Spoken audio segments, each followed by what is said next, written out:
नमस्कार मित्रों, आज हम मुंशी प्रेमचंद की कहानी लेकर उपस्थित हैं। आज की कहानी है बलिदान। तो आइए प्रेमचंद की शैली में कहानी का आनंद लेते हैं। मनुष्य की आर्थिक अवस्था का सबसे ज्यादा असर उसके नाम पर पड़ता है। मौजे बेला के ठाकुर जब से कांस्टेबल हो गए हैं, उनका नाम मंगल सिंह हो गया है। अब उन्हें कोई मंगरू कहने का साहस नहीं कर सकता। कल्लू अहिर ने जब से हल्के के थानेदार साहब से मित्रता कर ली है और गांव का मुखिया हो गया है, उसका नाम कालिका दिन हो गया है। अब उसे कोई कल्लू कहे तो आंखें लाल पीली करता है। इसी प्रकार हरकचंद्र कुर्मी अब हरखू हो गया है। आज से 20 साल पहले उसके यहाँ शक्कर बनती थी, कई हल की खेती होती थी और कारोबार खूब फैला हुआ था। लेकिन विदेशी शक्कर की आमद ने उसे मटियामेट कर दिया। धीरे धीरे कारखाना टूट गया, जमीन टूट गई, गाहक टूट गए और वह भी टूट गया। 70 वर्ष का बूढ़ा जो एक तकिएदार माचे पर बैठा हुआ नारियल पिया करता था, अब सिर पर टोकरी लिए खाद फेंकने जाता है। परंतु उसके मुख पर भी एक प्रकार की गंभीरता, बातचीत में अब भी एक प्रकार की अकड़, चाल ढाल में अब भी एक प्रकार का स्वाभिमान भरा हुआ है। इन पर काल की गति का प्रभाव नहीं पड़ा। रस्सी जल गई पर बल नहीं टूटा। भले दिन मनुष्य के चरित्र पर सदैव के लिए अपना चिन्ह छोड़ जाते हैं। हरखू के पास अब केवल 5 बीघा जमीन है, केवल 2 बैल हैं, 1 हल की खेती होती है। लेकिन पंचायतों में आपस की कलह में उसकी सम्मति अब भी सम्मान की दृष्टि से देखी जाती है। वह जो बात कहता है बेलाग कहता है और गांव के अनपढ़े उसके सामने मुंह नहीं खोल सकते। हरखू ने अपने जीवन में कभी दवा नहीं खाई।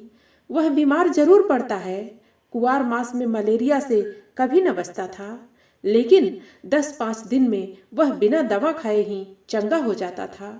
इस वर्ष भी कार्तिक में बीमार पड़ा और यह समझकर कि अच्छा तो हो ही जाऊंगा, उसने कुछ परवाह न की। परंतु अब की ज्वर मौत का परवाना लेकर चला था। 1 सप्ताह बीता, दूसरा सप्ताह बीता, पूरा महीना बीत गया, पर हरखू चारपाई से न उठा। अब उसे दवा की जरूरत मालूम हुई। उसका लड़का गिरधारी कभी नीम के सीके पिलाता, कभी गुर्ज का सत, कभी गदापूर्णा की जड़, पर इन औषधियों से कोई फायदा न होता था। हरखू को विश्वास हो गया कि अब संसार से चलने के दिन आ गए हैं। एक दिन मंगल सिंह उसे देखने गए। बेचारा टूटी खाट पर पड़ा राम राम जप रहा था। मंगल सिंह ने कहा, बाबा बिना दवा खाए अच्छे न होगे, कुनैन क्यों नहीं खाते? हरखू ने उदासीन भाव से कहा, तो लेते आना। दूसरे दिन कालिका दिन ने आकर कहा, बाबा 2-4 दिन कोई दवा खा लो, अब तुम्हारी जवानी की देह थोड़े ही कि बिना दवा दर्पण के अच्छे हो जाओगे। हरखू ने उसी मंद भाव से कहा, तो लेते आना, लेकिन रोगी को देख आना एक बात है, दवा लाकर उसे देना दूसरी बात है। पहली बात शिष्टाचार से होती है, दूसरी सच्ची संवेदना से। न मंगल सिंह ने खबर ली, न कालिका दिन ने, न किसी तीसरे ही ने। हरखू दालान में खाट पर पड़ा रहता। मंगल सिंह कभी नजर आ जाते तो कहता, भैया वह दवा नहीं लाए? मंगल सिंह कतरा कर निकल जाते। कालिका दिन दिखाई देते तो उनसे भी यही प्रश्न करता, लेकिन वह भी नजर बचा लेता। या तो उसे यह सूझता ही नहीं था कि दवा पैसों के बिना नहीं आती, या वह पैसों को जान से भी प्रिय समझता था, अथवा वह जीवन से निराश हो गया था। उसने कभी दवा के दाम की बात नहीं की। दवा न आई, उसकी दशा दिनों दिन बिगड़ती गई, यहाँ तक कि 5 महीने कष्ट भोगने के बाद उसने ठीक होली के दिन शरीर त्याग दिया। गिरधारी ने उसका शव बड़ी धूमधाम से निकाला, क्रियाकर्म बड़े हौसले से किया, कई गांव के ब्राह्मणों को निमंत्रित किया। बेला में होली न मनाई गई, न अबीर और गुलाल उड़ी, न डफली बजी, न भंग की नालियां बहीं। कुछ लोग मन में हरखू को कोसते जरूर थे कि बुढ़े को आज ही मरना था, 2-4 दिन बाद मरता, लेकिन इतना निर्लज्ज कोई न था कि शोक में आनंद मनाता। वह शहर नहीं था जहाँ कोई किसी के काम में शरीक नहीं होता, जहाँ पड़ोसी के रोने पीटने की आवाज़ हमारे कानों तक नहीं पहुँचती। हरखू के खेत गांव वालों की नज़र पर चढ़े हुए थे। 5 बीघा जमीन कुएं के निकट खाद पांच से लदी हुई मेढ़ बांध से ठीक थी। उनमें 3-3 फसलें पैदा होती थीं। हरखू के मरते ही उन पर चारों ओर से धावे होने लगे। गिरधारी तो क्रियाकर्म में फंसा हुआ था। उधर गांव के मनचले किसान लाला ओंकार नाथ को चैन न लेने देते थे। नजराने की बड़ी बड़ी रकमें पेश हो रही थीं। कोई साल भर का लगान पेशगी देने को तैयार था, कोई नजराने की दूनी रकम का दस्तावेज लिखने पर तुला था। लेकिन ओंकार नाथ सबको टालते रहते थे। उनका विचार था कि गिरधारी का हक सबसे ज्यादा है। वह अगर दूसरों से कम भी नजराना दे तो खेत उसी को देने चाहिए। अस्तु, जब गिरधारी क्रियाक्रम से निवृत्त हो गया और चैत का महीना भी समाप्त होने को आया, तब जमींदार साहब ने गिरधारी को बुलाया और उससे पूछा, खेतों के बारे में क्या कहते हो? गिरधारी ने रोकर कहा, उन्हीं खेतों ही का आसरा है, जोतूंगा नहीं तो क्या करूंगा? ओंकार नाथ, नहीं, जरूर जोतो, खेत तुम्हारे हैं, मैं तुमसे छोड़ने को नहीं कहता हूँ। हरखू ने उन्हें 20 साल तक जोता, उन पर तुम्हारा हक है, लेकिन तुम देखते हो अब जमीन की दर कितनी बढ़ गई है। तुम 8 रुपए बीघे पर जोतते थे, मुझे 10 रुपए मिल रहे हैं, और नजराने के रुपए सो अलग। तुम्हारे साथ रियायत करके लगान वही रखता हूँ, पर नजराने के रुपए तुम्हें देने पड़ेंगे। गिरधारी, सरकार, मेरे घर में तो इस समय रोटियों का भी ठिकाना नहीं है, इतने रुपए कहाँ से लाऊंगा? जो कुछ जमा जथा थी दादा के काम में उठ गई। अनाज खलिहान में है, लेकिन दादा के बीमार हो जाने से उपज भी अच्छी नहीं हुई। रुपए कहाँ से लाऊं? ओंकार नाथ, यह सच है, लेकिन मैं इससे ज्यादा रियायत नहीं कर सकता। गिरधारी, नहीं सरकार, ऐसा न कहिए, नहीं तो हम बिना मारे मर जाएंगे। आप बड़े होकर कहते हैं तो मैं बैल बधिया बेचकर 50 रुपया कर सकता हूँ, इससे बेसी की हिम्मत नहीं पड़ती। ओंकार नाथ चिढ़कर बोले, तुम समझते होगे कि हम ये रुपए लेकर अपने घर में रख लेते हैं और चैन की बंसी बजाते हैं, लेकिन हमारे ऊपर जो कुछ गुजरती है हम ही जानते हैं। कहीं यह चंदा, कहीं वह इनाम, इनके मारे कचूमर निकल जाता है। बड़े दिन में सैकड़ों रुपए डालियों में उड़ जाते हैं। जिसे डाली न दी वही मुंह फुलाता है। जिन चीज़ों के लिए लड़के तरस कर रह जाते हैं उन्हें बाहर से मंगाकर डालियों में सजाता हूँ। उस पर कभी कानूनगो आ गए, कभी तहसीलदार, कभी डिप्टी साहब का लश्कर आ गया, सब मेरे मेहमान होते हैं। अगर ना करूं तो नक्कू बनूं और सबकी आंखों में कांटा बन जाऊं। साल में 1000-1200 मोदी को इस रसद खुराक के मद में देने पड़ते हैं। यह सब कहाँ से आवे? बस यही जी चाहता है कि छोड़कर निकल जाऊं, लेकिन हमें तो परमात्मा ने इसलिए बनाया है कि एक से रुपया सत्ता कर ले और दूसरे को रो रो कर दे। यही हमारा काम है। तुम्हारे साथ इतनी रियायत कर रहा हूँ, लेकिन तुम इतनी रियायत पर भी खुश नहीं होते, तो हरी इच्छा। नजराने में 1 पैसे की भी रियायत न होगी। अगर 1 हफ्ते के अंदर दाखिल करोगे तो खेत जोतने पाओगे, नहीं तो नहीं। मैं दूसरा प्रबंध कर दूंगा। गिरधारी उदास और निराश होकर घर आया। 100 रुपए का प्रबंध करना उसके काबू से बाहर था। सोचने लगा, अगर दोनों बैल बेच दूं तो खेत ही लेकर क्या करूंगा? घर बेचूं तो यहाँ लेने वाला ही कौन है? और फिर बाप दादों का नाम डूबता है। 4-5 पेड़ हैं, लेकिन उन्हें बेचकर 25 रुपए या 30 रुपए से अधिक न मिलेंगे। उधार लूं तो देता कौन है? अभी बनिए के 50 रुपए सिर पर चढ़े हैं, वह 1 पैसा भी न देगा। घर में गहने भी तो नहीं हैं। नहीं, उन्हीं को बेचता। ले देकर एक हंसली बनवाई थी, वह भी बनिए के घर पड़ी हुई है। साल भर हो गया, छुड़ाने की नौबत न आई। गिरधारी और उसकी स्त्री सुभागी दोनों ही इसी चिंता में पड़े रहते, लेकिन कोई उपाय न सूझता था। गिरधारी को खाना पीना अच्छा न लगता, रात को नींद न आती। खेतों के निकलने का ध्यान आते ही उसके हृदय में हुक सी उठने लगती। हाय, वह भूमि जिसे हमने बरसों जोता, जिसे खाद से पाटा, जिसमें मेढ़े रखी, जिसकी मेढ़े बनाई, उसका मजा अब दूसरा उठाएगा। ये खेत गिरधारी के जीवन के अंश हो गए थे। उनकी एक एक अंगुल भूमि उसके रक्त से रंगी हुई थी। उनका एक एक परमाणु उसके पसीने से तर हो गया था। उनके नाम उसकी जिह्वा पर उसी तरह आते थे जिस तरह अपने तीनों बच्चों के। कोई 24 था, कोई 22 था, कोई नाले वाला, कोई तलैया वाला। इन नामों के स्मरण होते ही खेतों का चित्र उसकी आंखों के सामने खिंच जाता था। वह इन खेतों की चर्चा इस तरह करता मानो वे सजीव हैं, मानो उनके भले बुरे के साथी हैं। उनके जीवन की सारी आशाएं, सारी इच्छाएं, सारे मंसूबे, सारी मन की मिठाइयाँ, सारे हवाई किले इन्हीं खेतों पर अवलंबित थे। इसके बिना वह जीवन की कल्पना ही नहीं कर सकता था, और वे ही अब हाथ से निकले जाते हैं। वह घबराकर घर से निकल जाता और घंटों उन्हीं खेतों के मेड़ पर बैठा हुआ रोता, मानो उससे विदा हो रहा हो। इस तरह एक सप्ताह बीत गया और गिरधारी रुपए का कोई बंदोबस्त न कर सका। 8वें दिन उसे मालूम हुआ कि कालिका दीन ने 100 रुपए नजराने देकर 10 रुपए बीघे पर खेत ले लिए। गिरधारी ने एक ठंडी सांस ली। एक क्षण वह दादा का नाम लेकर बिलख बिलख कर रोने लगा।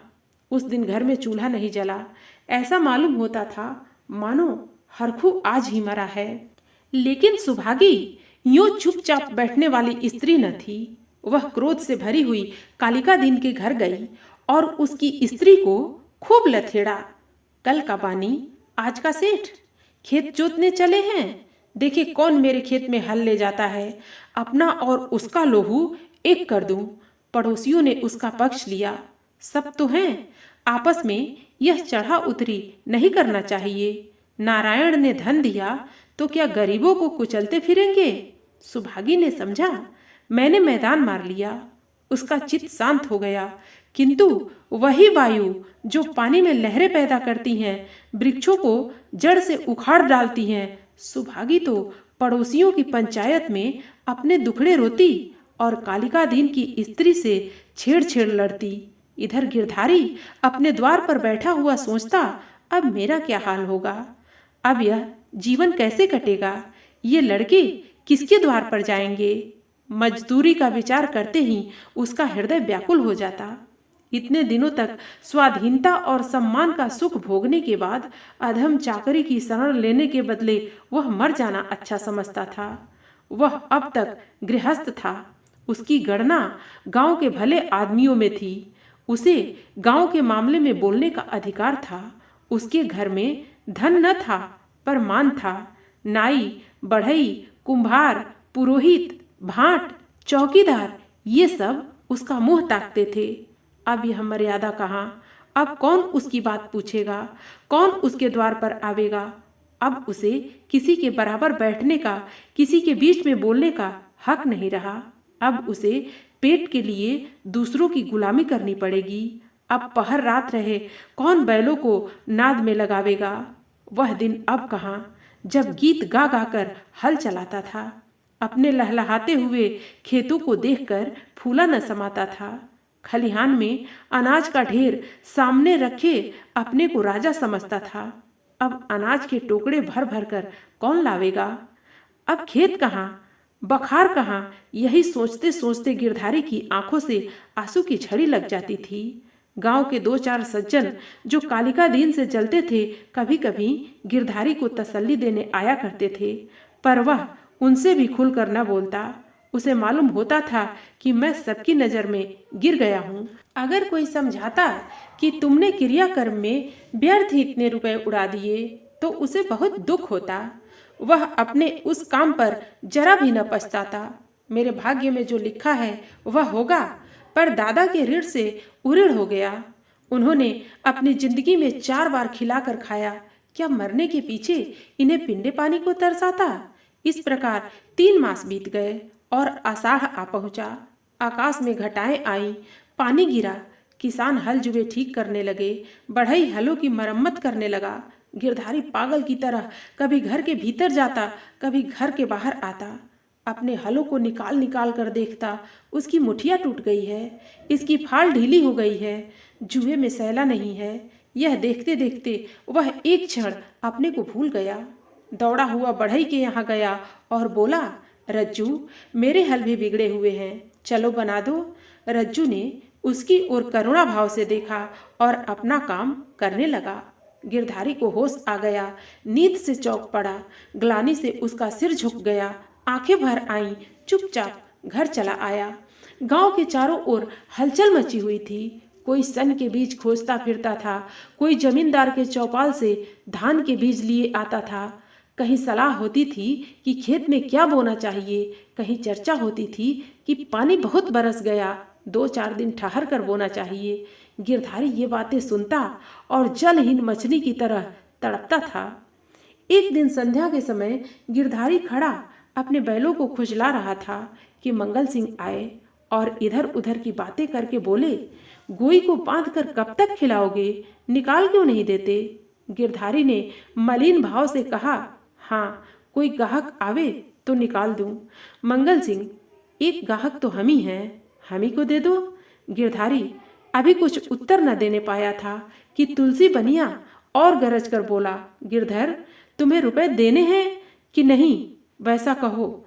3 महीने से हीला हवाला करते चले आते हो, अब कौन खेती करते हो कि तुम्हारी फसल को अगोरे बैठे रहें। गिरधारी ने दीनता से कहा, साह, जैसे इतने दिनों से माने हो, आज और मान जाओ, कल तुम्हारी एक एक कौड़ी चुका दूंगा। मंगल और तुलसी ने इशारे से बातें की और तुलसी भुनभुनाता हुआ चला गया। तब गिरधारी मंगल सिंह से बोला, तुम इन्हें ले लो, घर के घर में ही रह जाएं, कभी कभी आंख में देख तो लिया करूंगा। मंगल, मुझे अभी तो ऐसा कोई काम नहीं, लेकिन घर पर सलाह करूंगा।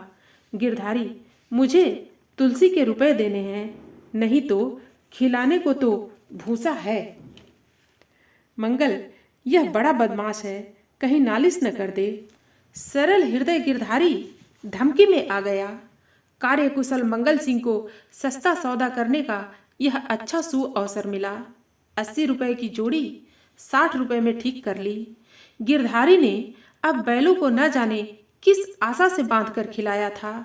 आज आशा का वह कल्पित सूत्र भी टूट गया। मंगल सिंह गिरधारी की खाट पर बैठे रुपए गिन रहे थे और गिरधारी बैलों के पास विषादमय नेत्रों से उनके मुंह की ओर ताक रहा था। आह, यह मेरे खेतों के कमाने वाले, मेरे जीवन के आधार, मेरे अन्नदाता, मेरी मान मर्यादा की रक्षा करने वाले, जिनके लिए पहर रात से उठकर छाटी काटता था, जिनके खली दाने की चिंता अपने खाने से ज्यादा रहती थी, जिनके लिए सारा घर दिन भर हरियाली उखाड़ा करता था। ये मेरी आशा की 2 आंखें, मेरे इरादे के 2 तारे, मेरे अच्छे दिनों के 2 चिन्ह, मेरे 2 हाथ अब मुझसे विदा हो रहे हैं। जब मंगल सिंह ने रुपए गिन कर रख दिए और बैलों को ले चले, तब गिरधारी उनके कंधों पर सिर रखकर खूब फूट फूट कर रोया, जैसे कन्या मायके से विदा होने समय माँ बाप के पैरों को नहीं छोड़ती, उसी तरह गिरधारी इन बैलों को न छोड़ता था। सुभागी भी दलान में खड़ी रो रही थी और छोटा लड़का मंगल सिंह को एक बांस की छड़ी से मार रहा था। रात को गिरधारी ने कुछ नहीं खाया, चारपाई पर पड़ा रहा। प्रातःकाल सुभागी चिलम भरकर ले गई तो वह चारपाई पर न था। उसने समझा कहीं गए होंगे, लेकिन जब 2-3 घड़ी दिन चढ़ आया और वह न लौटा तो उसने रोना धोना शुरू किया। गांव के लोग जमा हो गए, चारों ओर खोज होने लगी, पर गिरधारी का पता न चला। संध्या हो गई, अंधेरा छा रहा था। सुभागी ने दिया जलाकर गिरधारी के सिरहाने रख दिया और बैठी द्वार की ओर ताक रही थी कि सहसा उसे पैरों की आहट मालूम हुई। सुभागी का हृदय धड़क उठा। वह दौड़कर बाहर आई और इधर उधर ताकने लगी। उसने देखा कि गिरधारी बैलों की नाद के पास सिर झुकाए खड़ा है। सुभागी बोल उठी, घर जाओ, वहां खड़े क्या कर रहे हो? आज सारे दिन कहाँ रहे? यह कहते हुए वह गिरधारी की ओर चली। गिरधारी ने कुछ उत्तर न दिया। वह पीछे हटने लगा और थोड़ी दूर जाकर गायब हो गया।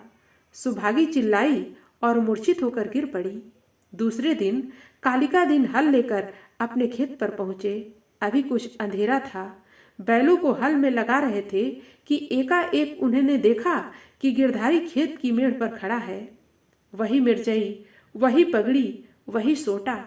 कालिका दीन ने कहा, अरे गिरधारी, मर्दे आदमी, तुम यहाँ खड़े हो? और बेचारी सुभागी हैरान हो रही है, कहाँ से आ रहे हो? यह कहते हुए बैलों को छोड़कर गिरधारी की ओर चले। गिरधारी पीछे हटने लगा और पीछे वाले कुएं में कूद पड़ा। कालिका दीन ने चीख मारी और हल बैल वहीं छोड़कर भागा। सारे गांव में शोर मच गया और लोग नाना प्रकार की कल्पनाएं करने लगे। कालिका दीन को गिरधारी वाले खेतों में जाने की हिम्मत न पड़ी। गिरधारी को गायब हुए 6 महीने बीत चुके हैं। उसका बड़ा लड़का अब ईंट के भट्ठे पर काम करता है और 20 रुपए महीना घर आता है। अब वह कमीज और अंग्रेजी जूता पहनता है। घर में दोनों जून तरकारी पकती है और जौ के बदले गेहूं खाया जाता है। लेकिन गांव में उसका कुछ भी आदर नहीं। यह अब मजूर है। सुभागी अब पराए गांव में आए हुए कुत्ते की भांति दुबकती फिरती है। वह अब पंचायत में नहीं बैठती। वह अब मजूर की माँ है। कालिका दीन ने गिरधारी के खेतों से इस्तीफा दे दिया है, क्योंकि गिरधारी अभी तक अपने खेतों के चारों तरफ मड़राया करता है। अंधेरा होते ही वह मेड़ पर आकर बैठ जाता है और कभी कभी रात को उधर से रोने की आवाज़ भी सुनाई देती है। वह किसी से बोलता नहीं, किसी को छेड़ता नहीं। उसे केवल अपने खेत को देखकर संतोष होता है। दिया जलने के बाद उधर का रास्ता बंद हो जाता है। लाला ओमकार नाथ बहुत चाहते हैं कि ये खेत उठ जाए, लेकिन गांव के लोग अब उन खेतों का नाम लेते डरते हैं। मित्रों, कहानी आपको कैसी लगी? आप अपने कमेंट्स के द्वारा हमें अवश्य बताना। कहानी पसंद आने पर वीडियो को लाइक और शेयर करना। ऐसी और कहानियाँ सुनने के लिए हमारे चैनल को सब्सक्राइब कर लेना। फिर मिलते हैं अगली प्रस्तुति के साथ। धन्यवाद।